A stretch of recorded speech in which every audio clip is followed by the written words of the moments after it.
Hello，歡迎大家收睇金金貓模型頻道。我決定咧都係先推出一集莎莎比 version 卡先。成個11月我都係砌呢兩個 MG version 卡系列，廖高達同埋呢一部莎莎比。咁今日終於都製作好啦。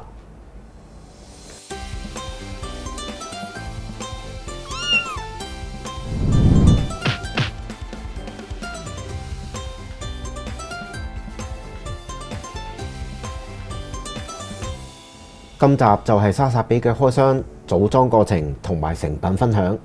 咁如果收睇完覺得我拍攝得好嘅，記得俾我一個 like 同埋留言。最好就係分享俾有興趣嘅朋友收睇。未訂閱嘅朋友，希望你會訂閱我呢一個頻道啦。開箱之前，我想要多謝我表哥啊嚇。咁因為我從來咧係冇諗過要分享莎莎比嘅。咁原因當然就係太大盒啦，拎唔到翻屋企。咁另外啦，亦都知道好多頻道一早咧都製作拍攝過呢一款模型噶啦。要睇都應該睇晒，咁不過今次表哥免費提供，咁同時我亦都覺得模型頻道呢就冇理由冇呢兩個經典機體介紹嘅，所以都專程用1個月時間呢去製作佢哋。今次開箱我就唔會全部板件都講嘅，因為數量都有非常之多嘅31塊，咁我就隨機揀一啲板件嚟介紹啦。莎莎比嘅紅色外夾件係有3款嘅。呢塊就係我哋最常見嘅膠紅色啦，而呢一塊就有啲近似橙紅色，我唔知道鏡頭影唔影到啊嚇。而呢一塊暗紅色就好明顯同另外兩塊呢有好大嘅色差分別。至於水紋就一定有嘅。由於呢一個莎莎比係2013年推出啦，所以就冇製作隱藏式水口。哇！喺大家睇睇呢個大盾牌，誇張到呢要用1個英文字母嚟獨立生產嘅。但係盾牌外夾表面呢就有一個好大嘅水紋啦。不過我相信有好多朋友都會將成個莎莎比呢重新噴嘅。骨架生產得好精細，分件亦都分得好足，組裝零件充滿機械感，就係呢個 version 卡系列嘅特色啦。呢一個呢，我都係第一次見嘅，非常特別，就係一體成型手掌啊！廖高達都係採用呢一個嘅，當然一定有 PC 件啦。至於黃色件，我會研究用金燈 marker 呢將佢哋上金色嘅。呢塊內夾銀色件10年前呢可能係好爆炸性嘅突破嚟嘅，不過而家就好常見嘅。最經常見得到嘅呢，就係喺 Figure Y Standard 系列啦。好簡略睇一睇說明書，裡面呢就係有莎莎比嘅彩繪，一啲呢個 version 卡嘅設定啦。再打開就係呢一個莎莎比列甲嘅設定啦。卡叔嘅心聲不過就係全日文。MS 發展史都有講解嘅。莎莎比嘅後繼機發展出新安洲同埋原石。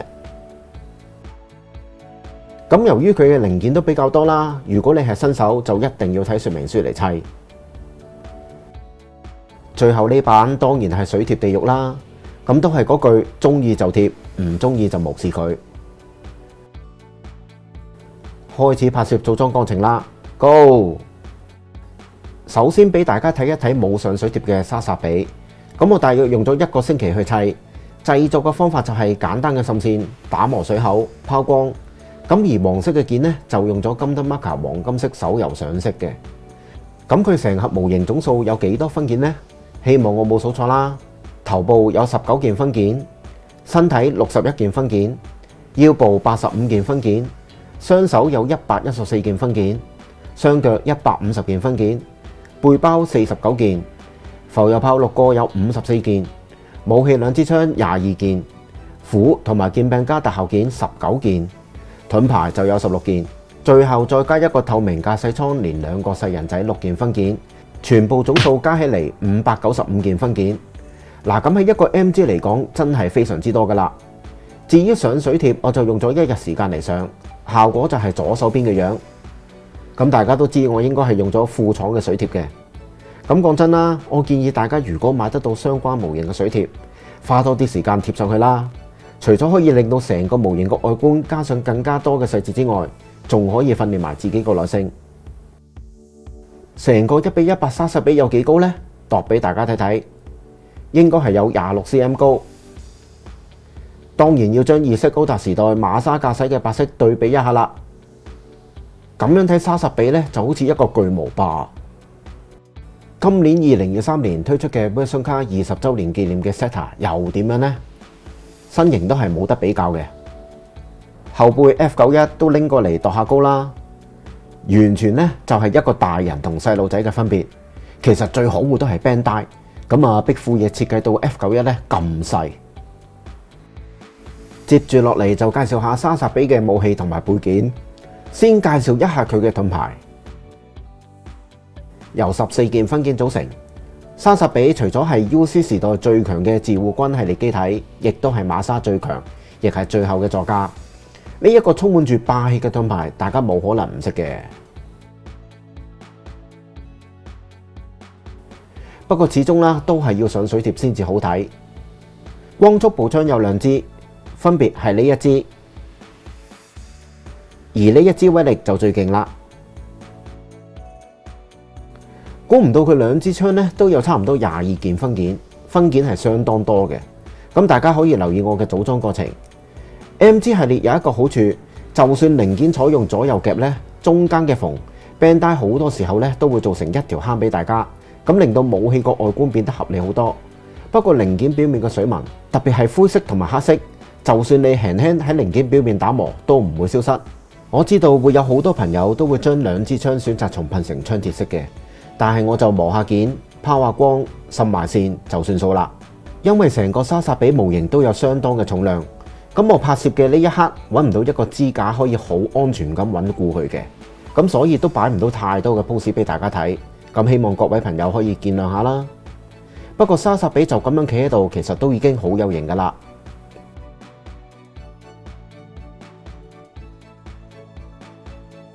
跟住就係介紹佢嘅光束斧同埋特效件，以及2把光束軍刀。斧頭可以話係渣古系列機體嘅必要武器。不過作為莎莎比嘅武具，當然就唔會太簡單啦。2把斧頭可以合而為一，再加支光束。呢件武器喺當時0093嚟講，相當之新穎。可惜啦，日後就好少再見得到啦。咁當然亦都可以將斧頭分開，變成咁樣嘅手持狀態。但係我覺得斧頭嘅膠呢係有啲過軟嘅感覺嘅。劍柄亦都好似卡碧尼咁樣，可以插入手甲裏面作收納嘅。相信有好多朋友都中意咁樣嘅設計。老花眼力大測試，馬莎人仔一個。呢一個大家唔會陌生嘅，就係用嚟俾撩高達揸住嘅。莎莎比嘅浮游炮總數有6個，每一個分件都有9件。大家請留意啦，必須要留意每一件零件嘅連接位置，記得要跟住說明書嘅提示去做裝插。如果夾硬嚟，係有機會成支浮游炮報廢嘅。測試可動就一定唔會少噶啦。先試一試頭部嘅轉動角度，大家可以留意到，去到一定嘅角度，頭部呢會被帽形狀嘅零件擋住嘅。呢一個額頭位可以打開露出眼珠。19件頭部分件，對於呢一個 MG 莎莎比 Version Car 嚟講，已經係最少數量嘅分件組合。水口方面，紅色嘅外甲，只要大家用心磨一磨，基本上就唔會見得到。至於額頭同埋眼珠嘅2張綠色水貼，我就暫時選擇唔貼嘅。唔知道大家有冇一種感覺啦？莎莎比個頭部設計呢，有啲似參考馬莎喺 UC 0079年嗰陣所戴嘅頭盔呢。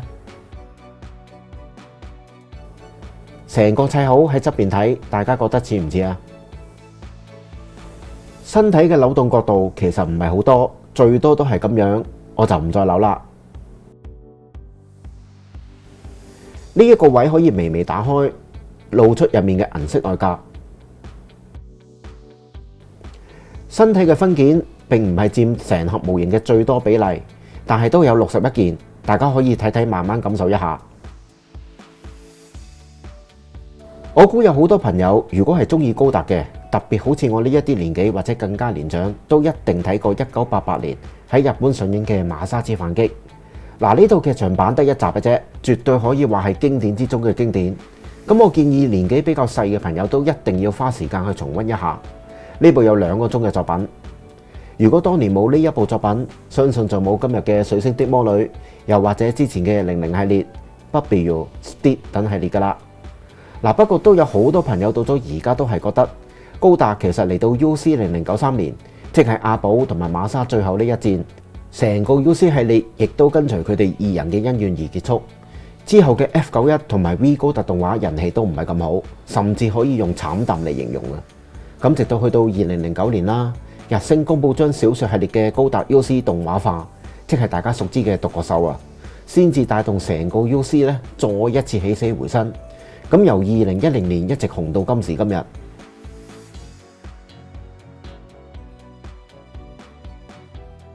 嗱，我睇到呢度咧，發現一個大問題啊，就係監視器響咗，點解咁噶？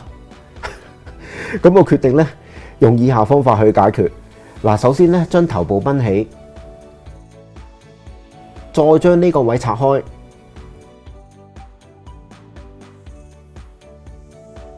之後就放上呢一個開着咗嘅燈。咁我再將頭先拆走嘅部分再裝翻上去，但我發覺眼部嘅燈光咧真係唔明顯嘅。咁直到我較暗啲燈光咧，先至睇得到。咁最後我發覺咧，拆咗呢個裝喺獨眼前面嘅透明眼罩，咁個綠光先至更加明顯嘅。咁我決定暫時就唔裝上去啦。咁但係如果要長期裝 LED 燈，就要換3屋餅仔電。咁裝插咧實在太煩啦。嗱，唔知道將來 MGEX 會唔會考慮推出莎莎比呢？嚇？裙甲可以打開，係 MG 系列模型嘅基本要求。後裙甲都可以咁樣向後升起嘅，咁亦都可以分開個扣位咧，變成咁樣。前裙甲裂甲狀態就係咁嘅樣噶啦。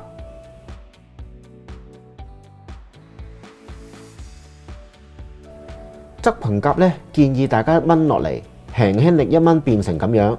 嗱，唔好喺嗰個球位嗰度做變形啊，因為有機會太大力咧整爛嘅。好多朋友都中意後裙甲呢一個連動嘅裂甲效果，咁記得啦，將噴射器扭埋上嚟，還原佢咧，亦都好簡單嘅啫。我第一次砌腰部零件咧，係要砌咁多，有足足85件分件，咁啊佔成個莎莎比身體部分嘅分件咧最多嘅比例啦。咁又喺呢度介紹多一啲馬沙之反擊嘅故事背景啦。嗱，呢一套作品嘅時間線呢，其實就係喺二式高達 UC0088年嘅後續故事嚟嘅。咁但係因為馬沙經歷咗二式高達時期嘅格里普斯之戰，咁啊覺得人類經歷咗咁多場戰爭都冇改變，咁仍然都係繼續破壞地球，聯邦軍都係一樣咁腐敗啊。於是就喺格里普斯之戰後就消息匿跡好多年。一直去到 UC0093年就再建立第2次新自護，並且計劃將小行星阿古哲斯咧墮落地球，咁從而引發核冬天，咁啊希望肅清一大半嘅人類嘅，咁令到人類進化。嗱，宇宙世紀嘅歷史裏面咧，自護軍都唔止一次將殖民星墮落地球噶啦，咁今次馬沙咧仲要將大幾倍嘅阿古哲斯抌落嚟啊！咁其實我自己都覺得幾恐怖啊，將成個小行星撞落地球。咁唔單止人類會被毀滅啦，大自然嘅所有生物都會被滅絕。雖然係咁樣，但係都不得不佩服富野由悠季先生嘅黑暗風格啦。咁有佢咁嘅編劇呢，先有一套咁經典嘅高達動畫誕生。咁好可惜之後1991年推出嘅 F91電影無以為繼啦。始終阿寶、馬沙兩大主角太深入民心啦，冇咗佢哋2人呢，就彷彿好似冇咗靈魂。咁所以 UC 系列就沉寂咗10甚至20年。今次手掌係一體成型，每隻手指都有一定嘅可動，不過有陣時就會鬆脫跌咗落嚟嘅。緊握拳頭嘅角度可以貼得好近，身體同埋手部用咗一件好特別嘅關節件，咁令到手部咧有更加多嘅向前可動。兩邊嘅膊頭甲向上角度就唔係好多。呢一件護甲向上升起嚟到呢一個位，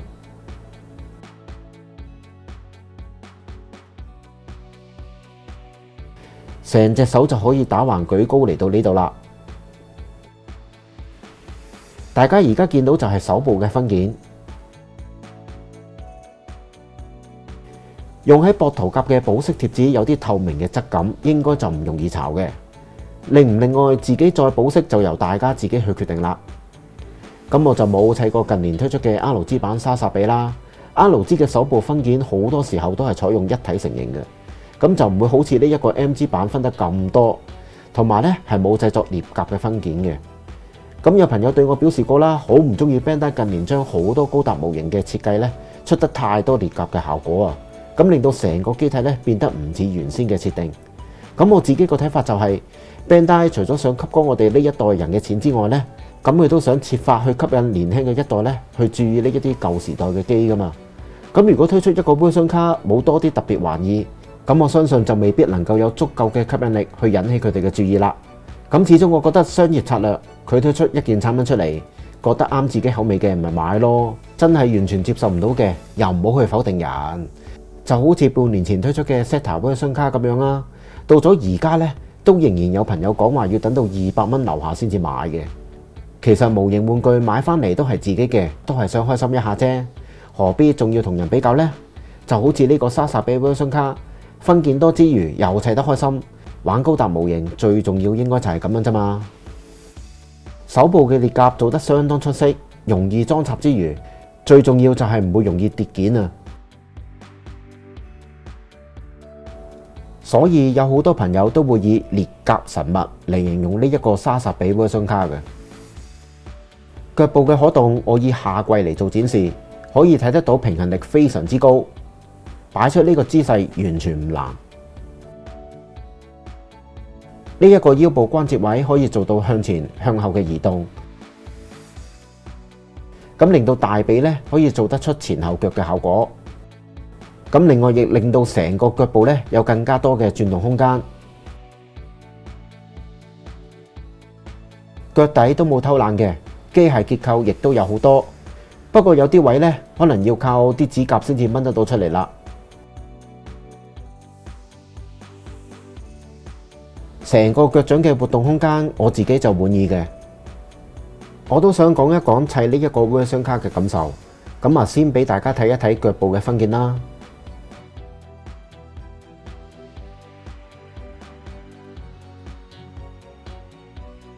每隻腳係有75件分件，咁我最初都擔心咧自己能唔能夠完成呢一盒模型嘅，咁因為真係太多分件啦。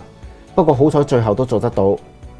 呢一個莎莎比 version 卡組裝其實真係唔難嘅，佢考驗大家嘅並唔係技術，而係耐性、專注力同埋時間。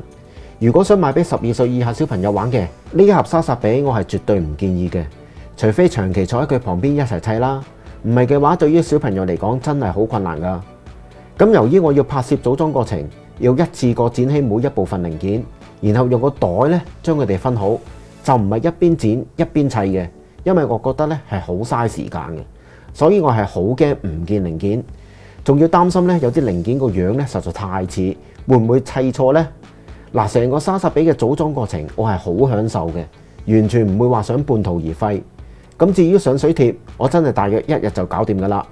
咁其實成個模型最失望就係佢同 New 高達一樣，另外加嘅 LED 燈，當要換餅仔電嗰陣咧，係要將成個拆出嚟嘅。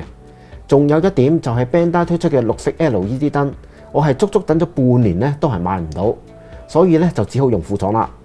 嗱，不過整體嚟講，成個莎莎比 version 卡對於中意高達模型嘅朋友就一定唔會令你失望。外形分件絕對係所有 version 卡系列之中最優勝嘅其中一盒。而家嘅價錢大約就係480至550蚊啦，貨源都好充足嘅。中意莎莎比嘅朋友，喂，呢一盒模型真係唔好錯過啊！嗱，不過提提大家嚇，記得買翻屋企一定要砌啦。腳部嘅裂甲分件完全係表達出卡叔用心嘅設計啊！估唔到浮游炮嘅收納櫃咧都有做裂甲嘅，不過大家都要小心啲，慢慢嚟。收納櫃嘅可動就真係唔係好多嘅啫。燃料罐基本上冇乜可動嘅，一掹出嚟就甩。終於嚟到背包嘅組裝過程，成個莎莎比嘅黑色零件差唔多全部都用喺呢度嘅。咁大家一邊睇背包組裝，自己一邊都想講啦。其實我有一個願望嘅，就係希望未來嘅日子，日升會唔會用而家嘅技術畫風去重新製作一次馬沙之反擊啦嚇。嗱，我相信好多朋友都會有呢一個願望嘅，又或者推出佩爾托蒂加的子裔啊，咁從而引申出嗨溜高達同埋夜恩首次動畫化之後，原來發現阿寶同馬莎咧都各自有小朋友，咁啊再引申出另一套經典劇情啦。希望呢將來真係有機會見得到啦。呢一個莎莎比 version 卡成個完成品再一次俾大家睇睇啦。咁我知道有好多朋友呢係俾我砌得好嘅，咁但係我想講俾純素組嘅朋友聽，只要你能夠跟住說明書一步一步咁樣砌，嗱呢一個模型就算唔滲線啊，唔上水貼都已經好完美噶啦。誇張啲講，我會以藝術品嚟形容呢一款模型。所以呢一個莎莎比真係唔好錯過啊！咁我估就算再過多10年，都未必有一款高達模型呢能夠超越佢。最後好彩可以用溜高達嘅支架嚟俾佢浮游炮一用。咁我始終唔太中意 PP 限定嘅浮游炮配件啊！嗱，喺呢度呢要再一次多謝我表哥啊，免費借出呢一盒莎莎比 version 卡俾我砌同埋拍攝。咁希望你會滿意我嘅作品啦。至於溜高達 version 卡，我整緊噶啦吓。咁希望可以快啲同莎莎比咧一齊擺 pose 俾大家睇。你而家收睇緊嘅係金金貓模型頻道，記得幫我 CLS 啦。好，下集再見，拜拜。